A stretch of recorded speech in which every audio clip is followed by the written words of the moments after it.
प्रभावे कृष्णनिकर्मणा तस्मै संज्ञानिरूपाय नमोस्तु परमात्मने नमोस्तु परमात्मने।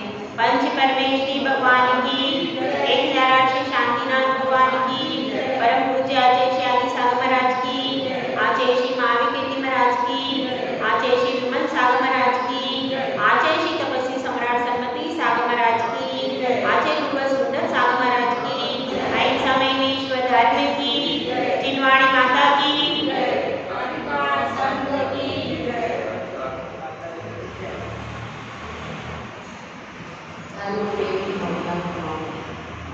वह धर्म ही है जो हर समय अपना साथ देता है।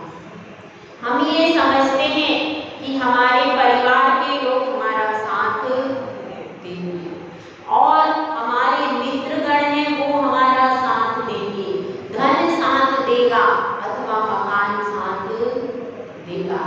लेकिन जब विपत्ति के क्षण आते हैं तो उन विपत्ति के क्षणों में धैर्य बनाने वाला अगर कोई है तो कौन है? धर्म। धर्म ही हमको धैर्य बनाता है, धर्म ही हमारी रक्षा करता है। इसीलिए हमेशा धर्म की आराधना में तत्पर रहना चाहिए। और जब मरण होता है तो ये सारी चीजें जिनका हमने बरसों से संभाला था, पूरा जीवन 60-70 साल किसमें निकाल देते हो?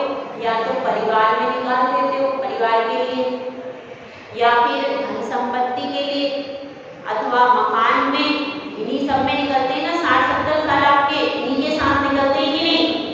निकलते। लेकिन इनमें से एक भी चीज साथ में जाती है क्या? मकान जाता है, दुकान जाती है, तो पैसा, पत्नी, पुत्र, पति, पोता जाता है। पूरे 70 साल इन्हीं के संरक्षण में, इन्हीं के भावनाओं में आपने निकाल दिए, फिर भी अंत में वो साथ जाता है जिसके साथ आपने 5 मिनट बिताए। वो क्या है? मंदिर और धर्म। जिसके साथ हमने केवल 5 मिनट का नाता रखा, आए और भगवान के दर्शन किए, कभी 5 मिनट, कभी 10 मिनट, कभी तो वो भी दिन भर में नहीं। कहीं बाहर चले गए, कहीं और चले गए, कहीं सूतक हो गया, पातक हो गया, कोई परिस्थिति हो गई तो 5 मिनट के लिए दर्शन भी कई बार छूटते हैं कि नहीं? छूटते हैं। तो कभी 5 मिनट भी नहीं, तब भी जब अंत समय आता है तो साथ में क्या जाता है? धर्म, और दूसरी चीज नहीं जाती। जो आपने उस धर्म का पालन किया है, उसके निमित्त से जो पुण्य मिला है, वही आपको आगे की गति में पुण्य के हिसाब से आप अच्छी गति में जाओगे। और अगर जीवन भर आपने पाप किया तो पाप के उदय से नरक गति में, त्रियंश में जाकर के और ज्यादा दुख उठाओगे। तो यदि धर्मात्मा जीवे, उसने धर्म किया है, तो फिर क्या होगा? उसकी गति कभी भी कुगति नहीं होती, हमेशा सुगति ही होती है। तो अब इसमें देखिए हमारे प्रश्न कुमार की कहानी थोड़ी सी आगे बढ़ती है। प्रश्न कुमार के साथ में श्रद्धा देवी ने रात को बात करने का प्रयास किया, उनको बहुत समझाया कि देखो बहुत समय हो गया है, अब अपने को घर चलना चाहिए, घर में सब लोग तुम्हारा इंतजार कर रहे हैं, यहाँ तुम्हारा स्वाध्याय, वहाँ पर भी तुम अपनी मजलिस जमा लेना, वहाँ पर भी तुम्हें स्वाध्याय के बहुत लोग मिल जाएंगे। हर नगर में कुछ ना कुछ लोग होते हैं, वहीं पर तुम्हारा वहाँ पर कमरा तुम्हें अलग दे देंगे, वहीं पर तुम्हारी मजलिस जमा लेना, वहीं पे 2-4 स्वाध्याय प्रेमी ले लेना, नहीं तो मंदिर में जाके बैठ जाना, वहीं पे मंदिर में प्रवचन कर देना और वहीं पे तुम अपना स्वाध्याय करते रहना, घर में रह लेना, और तुम जो कहोगे वो सामान तुम्हारे घर में बन जाएगा। शुद्ध कहोगे तो शुद्ध में बनवा दूंगी, लेकिन तुम घर में बहुत कुछ कहा गया, लेकिन उनका तो मौन हो गया था, क्योंकि जैसे ही यहाँ पर स्वाध्याय से शाम को जाते थे, आरती के पश्चात तुरंत कृष्ण कुमार जी मौन हो जाते थे। फिर वे रात में बोलते, क्यों नहीं बोलते थे? कि उनको अब दीक्षा लेनी है। जब दीक्षा लेनी है तो मौन का अभ्यास पहले से करना चाहिए। दीक्षा लेने के पहले क्या क्या अभ्यास करना चाहिए? सबसे पहले तो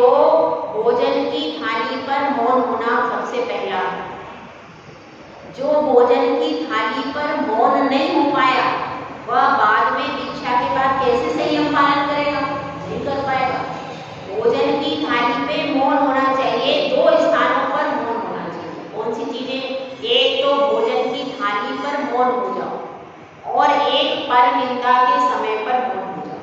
2 स्थानों पर भी आप मौन हो जाओगे तो आपका जीवन बहुत सुंदर जाएगा। सही है? भोजन की थाली पर मौन हो जाओगे तो कम से कम सीख जाओगे, कुछ कमी भी होगी तो उसको उस समय तो सहन कर ही लो। उस समय तो आप सहन करना सीख गए। और दूसरा, यदि पर निंदा का समय आया और आप मौन हो गए तो आपके संबंध हमेशा अच्छे बने रहेंगे। ज्यादा कुछ नहीं करना। आपने बहुत बड़ी बड़ी तपस्याएं नहीं की, कोई बात नहीं। बहुत बड़ी बड़ी तपस्याएं आपने नहीं की, कोई बात नहीं है, आपका घर। लेकिन अगर आपने पर निंदा का कार्य छोड़ दिया तो आपका घर बना रहेगा, संबंध बना रहेगा। ठीक है? तो इसलिए 2 स्थानों पर यदि हम मौन रहते हैं तो पर निंदा छोड़ देते हैं तो सब घर बना रहता है। और भोजन पर मौन रहते हैं तो हमारा संयम आगे की रास्ता मिलता है। इसीलिए साधु क्या है? भोजन के समय पर मौन रहता है, सामायिक के समय पर मौन रहता है, स्वाध्याय के समय पर भी सिर्फ वो तत्व की चर्चा करता है, बाकी व्यवहारिक बाकी चंद्र चर्चा नहीं करता।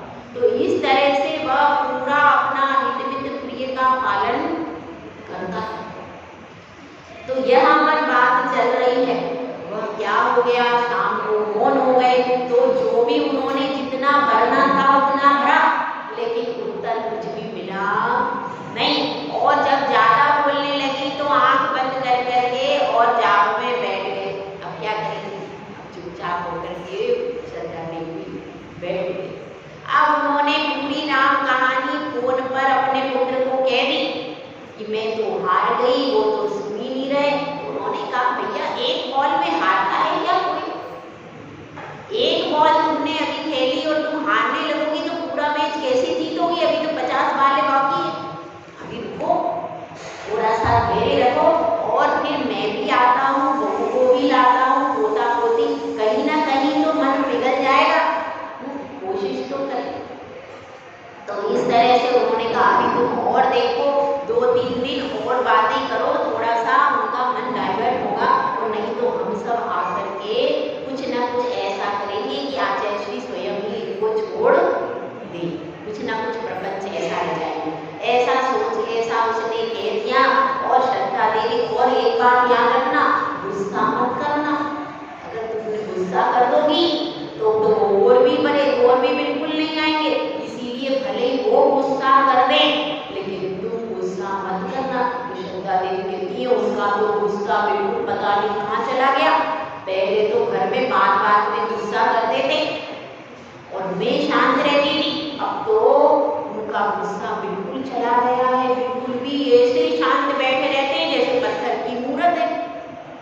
पत्थर की मूर्त जैसे बैठे रहते हैं, कोई मतलब ही नहीं है। मैं तो बड़ी परेशान हो गई हूँ यहाँ पे, तो अब क्या करना है? तो बेटा कहता है अभी अपने को थोड़ा सा और धैर्य धारण करो, थोड़ा सा और रुको। और इस तरह से श्रद्धा देवी शांत हो जाती है। और फिर से प्रश्न कुमार सुबह उठ करके अपने पोथी पन्ना संभालने लगते। उनको उन्होंने तैयारी की थी, सुबह मुझको कौन सा प्रश्न पूछना है, कौन सा प्रश्न मुझे पूछना है। और उस प्रश्न को वे तैयार करके अपने स्थान पर आ गए। देखिए, कल उन्होंने पूछा था कि एक आत्मा, उसका उत्तर आचार्य परमेश्वरी ने क्या दिया था कि एक आत्मा विशेषताओं के होते हुए भी, ज्ञेय की जानने योग्य पदार्थ की विशेषताओं को देखते हुए भी, जानते हुए भी अनभिज्ञ जैसा हो जाता है। और उसकी उस अनभिज्ञता ही उसको विशेष क्षमता की ओर ले जाती है। और कर्मों के बंधन बनते नहीं हैं, छूटते चले जाते हैं। अब उसने नया प्रश्न तैयार किया और वह नए प्रश्न को लेकर गुरुदेव के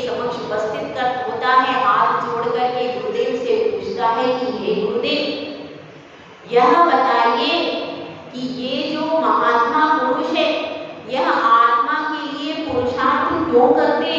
आपने बताया था कि आत्मा तो अपनी है कि नहीं, पराई है कि अपनी है? आत्मा तो अपनी है, फिर जो अपनी वस्तु है उसके लिए क्या मेहनत करना? बात समझ में आई? आत्मा तो किसकी अपनी है कि पराई है? आत्मा तो अपनी है, तो पुरुषार्थ तो दूसरी वस्तु के लिए किया जाता है, या फिर अपनी वस्तु कोई ले ले तो उससे छुड़ाने के लिए पुरुषार्थ किया जाता है। एक राजा युद्ध क्यों लड़ता है? इसलिए लड़ता है कि उसका राज्य अन्य राजा ने छीन लिया, तो अब क्या करेगा? अब वह दोबारा उसको प्राप्त करने के लिए युद्ध लड़ता है।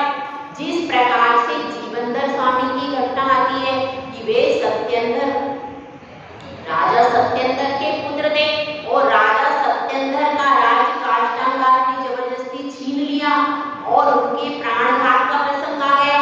तो अब जीवनधर कुमार ने जब वे बड़े हो गए तो दोबारा अपने राज्य पर चढ़ाई करके और वह राज्य को प्राप्त किया। तो यह भी समझ में आता है कि भाई अगर कोई राज्य छीन ले तो उसकी प्राप्ति का पुरुषार्थ किया जाए, लेकिन आप तो कह रहे हो आत्मा अपनी है और अपने ही पास है।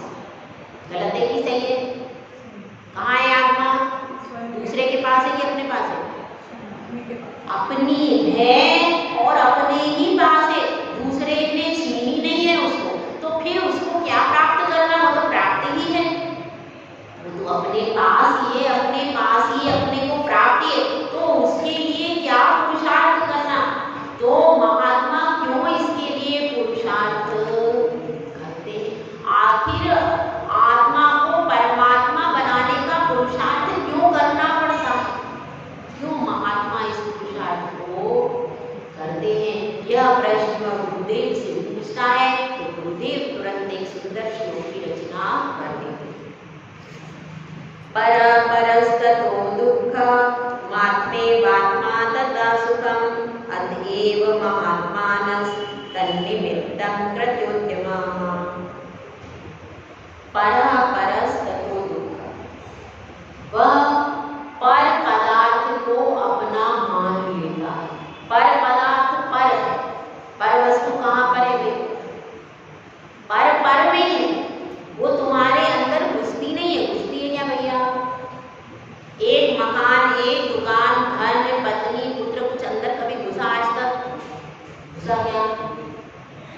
अपनी आत्मा का द्रव्य स्वद्रव्य है, अपने अंदर है और अपने साथ है, और हम कितने ही अनादिकाल से सारे परिवार के बीच रह रहे, धन के बीच रह रहे, मकान के बीच रह रहे, लेकिन सबके बीच में रहते हुए भी धन का एक कण, मकान की रेत का एक कण, पति पत्नी पुत्र आदि के शरीर का एक कण क्या अपनी आत्मा में कभी अंदर घुसा? क्यों? रहते तो हैं उनके साथ, इतने समय तक 70 साल परद्रव्य के साथ रहने के बाद भी एक कण भी तुम्हारी आत्मा को छू नहीं पाया। इससे ये सिद्ध होता है कि पर वस्तु तुम्हारी और कभी होगी भी नहीं। इस उम्मीद में भी मत बैठे रहना।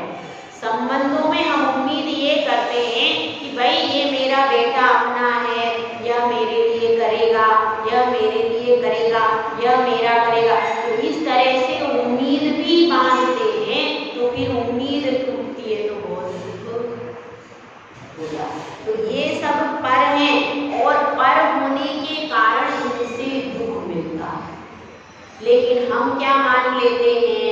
अपना मान लेते। तो केवल मानने से वो वस्तु अपनी होगी क्या? अगर हम मानते रहे, कहते रहे ये वस्तु मेरी, ये वस्तु मेरी, तो क्या तुम्हारी हो जाएगी क्या? नहीं। जो वस्तु तुम्हारी है उसको कहने की जरूरत ही नहीं है, वो तो है ही तुम्हारी। अब आत्मा तुम्हारी है, अब तुम उसको पराई भी कहोगे तो क्या वो पराई हो जाएगी क्या? नहीं। आत्मा तुम्हारी है ना, अब उसको तुम ये कहोगे कि ये आत्मा मेरी पराई है, अगर तुम पराई है तो क्या वो पराई होगी? नहीं। जिस प्रकार से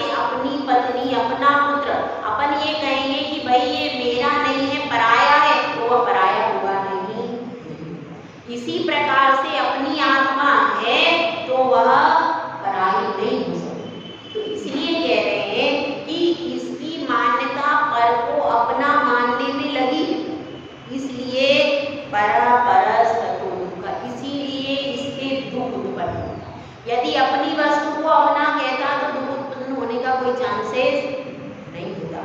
मात्मे वात्मा तथा सुखम, और आत्मा को आत्मा में मान ले, आत्मा को अपना मान ले तो सुख उत्पन्न तुरंत हो जाता है।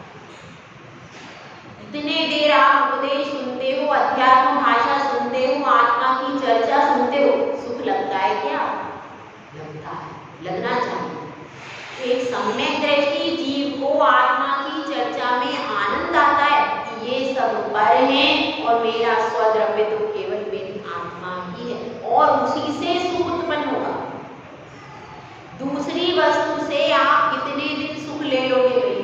भोजन से, मकान से, दुकान से, इन सब चीजों से कितनी देर का सुख होगा? कुछ देर का होगा, कुछ देर के बाद फिर से दुख चालू हो जाए। लेकिन जो अपनी आत्मा है उससे सतत सुख मिल रहा है, लेकिन हमारी दृष्टि बाहर में लगी हुई, अंदर दृष्टि नहीं रखते।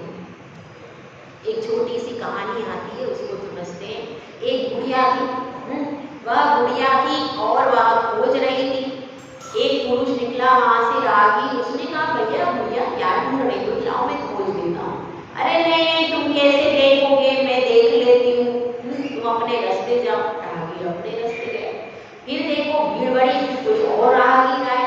अब एक भला मानस आ गया, उसने पूछा भैया मुझे बता दो क्या चीजें मैं ढूंढ के लाता हूँ। उसने कहा ठीक है तुम ढूंढ सकते हो, तुम भले मानस दिख रहे हो इसलिए तुमसे कह देती हूँ, नहीं तो मैंने अभी तक किसी से कहा नहीं। क्या हो गया? अरे मेरी सुई गुम गई। अच्छा सुई गुम गई, ठीक है, कहाँ सुई कहाँ खोई थी? अंदर खोई थी भैया, कमरा में। तो जब कमरा में सुई खोई थी तो तुम बाहर क्यों ढूंढ रही हो? कमरे में देखोगी तो सुई मिलेगी। तो अब क्या हुआ? अब गुड़िया ने बाहर ढूंढना बंद कर दिया और अंदर आ गई। अंदर आकर के फिर उस व्यक्ति ने, भले मानस ने प्रकाश किया। अंदर क्या था? अंधकार था। अंधकार था तो उसने लाइट आदि जलाकर, दीपक आदि जलाकर के कमरे में प्रकाश कर दिया। जैसे ही कमरे में प्रकाश किया वैसे ही सुई चमकती हुई दिखाई दे गई, तो उसको सुई मिल गई। तो इसीलिए जो भीतर गया वह तर गया। भीतर की कुटिया में तो तुम्हारे अंधेरा है, अज्ञान का अंधेरा है, कषाय का अंधेरा है, निंदा आदि का अंधेरा भरा पड़ा है अंदर, और बाहर तुम प्रकाश कर रहे हो और बाहर अपनी वस्तु को ढूंढ रहे। तो भैया बाहर वस्तु ढूंढी नहीं तो मिलेगी कैसे? अपनी वस्तु तो अपने अंदर है, अपना आनंद अपने अंदर है, आनंद का झरना अंदर है, और हम बाहर ढूंढ रहे हैं। तो इसीलिए आज तक कुछ सुख मिला। अब आचार्यों ने बताया है भैया बाहर ढूंढने से कुछ नहीं होगा, अंदर में ढूंढो। अंदर में ढूंढोगे तुम्हारे सुख का झरना, तुम्हारे आनंद का झरना तो अंदर है। उस अंदर के झरने को जब ढूंढोगे, उस अंदर के झरने का रसपान करोगे तो तृप्त हो जाओ। यहाँ पर यही कह रहे हैं कि पर वस्तु से दुख मिलता है और आत्म वस्तु से, स्व वस्तु से सुख मिलता है। इसीलिए उस स्व वस्तु की प्राप्ति का पुरुषार्थ करते महात्मा लोग। क्यों करते हैं? इसीलिए करते हैं परद्रव्य, क्योंकि परद्रव्य की मान्यता बैठ गई दिमाग में। परद्रव्य चिपका नहीं, एक भी पुद्गल का कण हमारी आत्मा में चिपका नहीं। कर्म बंधे हैं, लेकिन बंधने के बाद भी वो आत्मा के असंख्यात प्रदेश की आत्मा के में है, लेकिन होने के बाद भी उस आत्मा के प्रदेशों में बैठने के कारण ही वो प्रभावित कर रहे हैं। वे आत्मा को प्रभावित करते हैं मात्र, लेकिन फिर भी वह अपनी शक्ति खत्म नहीं होती। यदि शक्ति खत्म हो जाती तो कोई भी भगवान नहीं बन पाता। क्या नहीं, तो वह प्रभावित मात्र करते, उसकी शक्ति को समाप्त नहीं कौन कर्म। कर्म आत्मा को सिर्फ प्रभावित कर रहे हैं, परंतु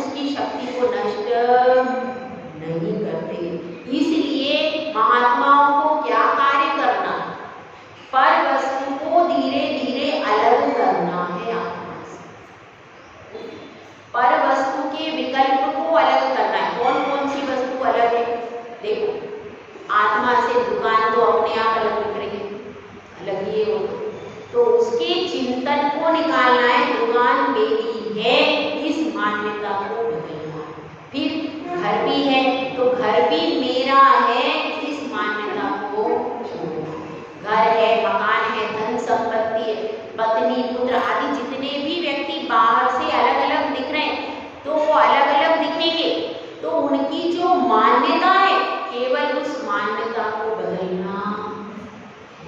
वह मान्यता जो अपन आज तक समझते थे अपना है, वह केवल व्यवहार में से तुम्हारा है, वास्तविकता में तो वह तुम्हारा। तो इस मान्यता को बदलना मात्र है, केवल वस्तुओं को नहीं बदलना। हम क्या सोचते हैं, हम वस्तुओं को बदल रहे हैं, वस्तुओं को बदलते हैं, स्थान को बदलते, हर चीज को बदलने का लगते हैं। भाई ये वस्तु सही नहीं है, हाँ अब भोजन में यदि कोई कमी हो जाए, आज ऐसा बनाएंगे, आज लौकी की सब्जी नहीं बनेगी, कल से तो लौकी खा रहे हैं, आज भिंडी बनाएंगे। क्या किया आपने, वस्तुओं को बदल दिया। आज गुलाब जामुन नहीं खाएंगे, आज हलवा खाएंगे, क्यों भाई, बदल दिया वस्तु। ठीक है, साड़ियाँ बदल लेते भाई, ये कंट्रास्ट सेट अच्छा नहीं लग रहा है, ये कंट्रास्ट सेट बदल लो। उस तरह से अपन वस्त्र बदलते, भोजन बदलते, ये सारी चीजें बदलते रहते हैं, लेकिन अपनी मान्यता को नहीं बदलते। मान्यता वही की वही पड़ी है। जब मान्यता में स्व चीज में पर का विकल्प पड़ा हुआ है तो केवल विकल्प कहाँ है, केवल आपके मस्तिष्क में है, वास्तव में वो चीजें अपनी नहीं। तो अपने मन से को बदलो, अपने दिमाग को बदलो। जो विकल्प चल रहे हैं उन सब विकल्पों में अपने मन और दिमाग को बदलना है। केवल वस्तुओं को बदलने के चक्कर में पड़ोगे तो अनादिकाल से हमने वस्तुओं को ही बदलते रहे, वस्त्रों को बदलते रहे, भोजन को बदलते रहे, मकान को बदलते रहे और दुकान को बदलते रहे। बदलते बदलते सदियां बीत गई, कुछ भी बदल और बदला भी तो उससे अपना कौन सा हित हुआ, हुआ क्या उससे। इन सबको चीजों को बदलने से क्या हमारा हित हो पाया, नहीं। क्यों, क्योंकि उनके बदलने से वो तो पर थी, वो कितना भी बदल जाएगा उससे तुम्हारी आत्मा में कुछ भी अच्छा होने वाला। लेकिन अगर एक बार अपने आप को बदल लेते तो इनको बदलने की कोई जरूरत नहीं। इसलिए अगर किसी चीज को बदलना है तो अपनी मान्यता को बदलो कि ये सब पर है और मैं स्व क्या, अपना क्या है और पराया क्या। पहली बार में मान्यता बदलती है, श्रद्धा बदलती है और श्रद्धा में आ जाता है कि यह आत्मा मेरा है और अन्य सारी चीजें कैसी हैं पर।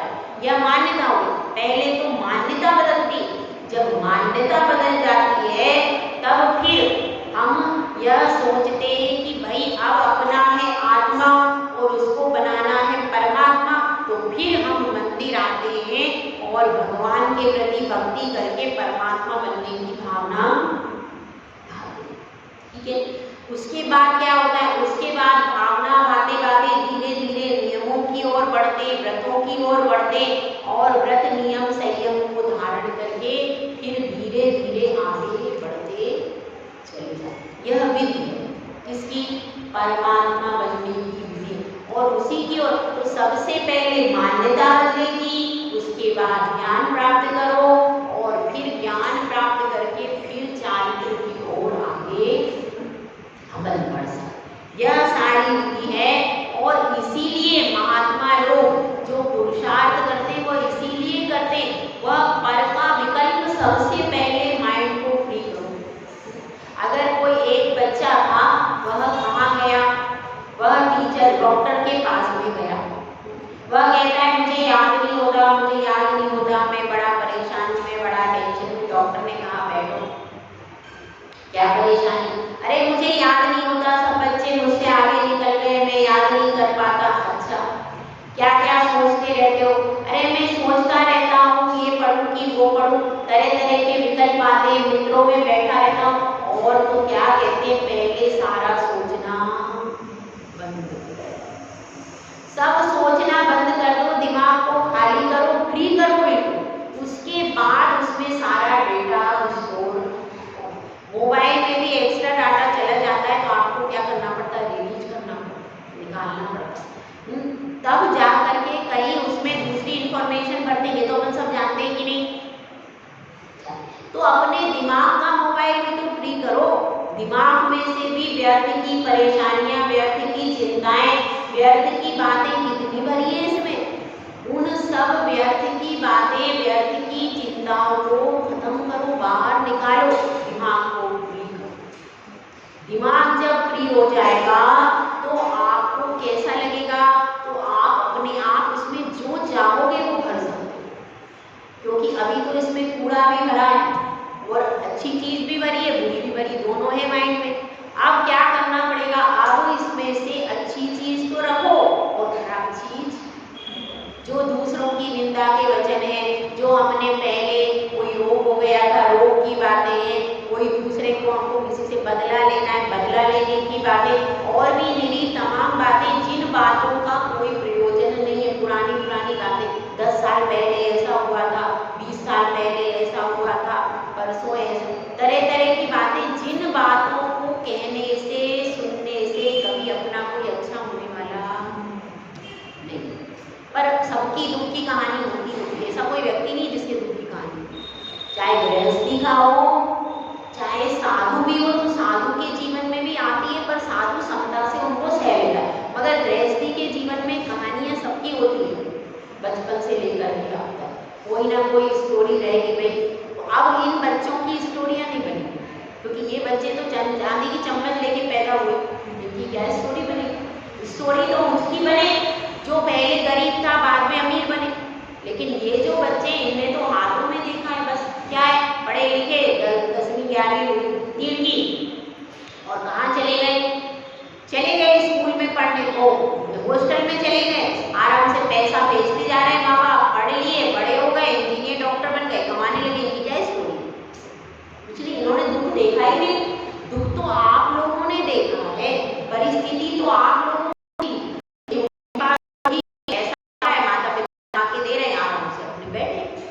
उन्होंने दुख को देखा ही नहीं, इसीलिए कदाचित कोई दुख आता है तो घबरा जाते हैं, परेशान हो जाते हैं। आपने तो दुख देखा, इसलिए अब आपके ऊपर कोई विपत्ति आएगी तो आपको ज्यादा अनुभव, क्योंकि जिसने दुख नहीं देखा उसको परेशानी ज्यादा होगी। तो इस तरह से क्या है कि ये परिस्थिति होती है सबके जीवन में, लेकिन उन सब अगर अपने को अपना आगे का जीवन अच्छा बनाना है तो पुरानी बातों को भूल जाना है। वृद्ध जो होते 50-60 साल के, उनके जीवन में अतीत ही अतीत सोचते हैं। वृद्ध सबसे ज्यादा अतीत का चिंतन करते हैं, क्योंकि उनकी 50-60 साल की एज हो गई, तो सारी बातें 50-60 साल की उनके दिमाग में सर्कुलर घूमता है। युवा किसकी चिंता करते हैं, युवा भविष्य की चिंता करते हैं, मैं बड़ा हो जाऊंगा और मेरा अपना मकान होगा, मेरी शादी होगी, वो भविष्य के लिए। युवा सारा उद्योग काय के लिए करते हैं, भविष्य। और बचपन ऐसा होता है, वह ना भूत की सोचता है, ना वर्तमान की सोचता है, ना भविष्य की, वो मस्त रहता है, उसको कुछ ज्यादा चिंता नहीं होती। लेकिन युवा हमेशा भविष्य का, मैं परीक्षा में पास हो जाऊंगा, मेरा ये होगा, मैं ये आगे बढ़ जाऊं, वो हमेशा भविष्य की चिंता में रहता है। और वृद्ध व्यक्ति भूतकाल की बातों को बार बार सोचते हैं। तो इस चीज को रिड्यूस करना है। अब जो बीत गया सो बात हो गई, अब उसको छोड़ करके अपना पूरा उपयोग, जो बची हुई जिंदगी है 20 साल की, 30 साल की, अब उस 20-30 साल की जिंदगी को पूरी तरीके से अपने मोबाइल को खाली करो, मोबाइल को पूरा खाली करो, एक तरफ डाल दो उसको, वो कोई काम की चीज नहीं है उसमें। और फिर क्या करो, फिर अपनी नई पंच परमेश्वरी की स्तुति स्तवन और नई नई धार्मिक चीजों से उस दिमाग को भरो। जब वह दिमाग आपका फुल हो जाएगा, धार्मिक वस्तु तो एकदम अपने आप चार्ज हो जाएगा। मोबाइल चार्ज होता है काय से, दुकान लगा के पिन लगा, अपना मोबाइल चार्ज, अपने दिमाग का मोबाइल कैसे चार्ज होगा, जब उसमें धर्म की एनर्जी डालेंगे तो ये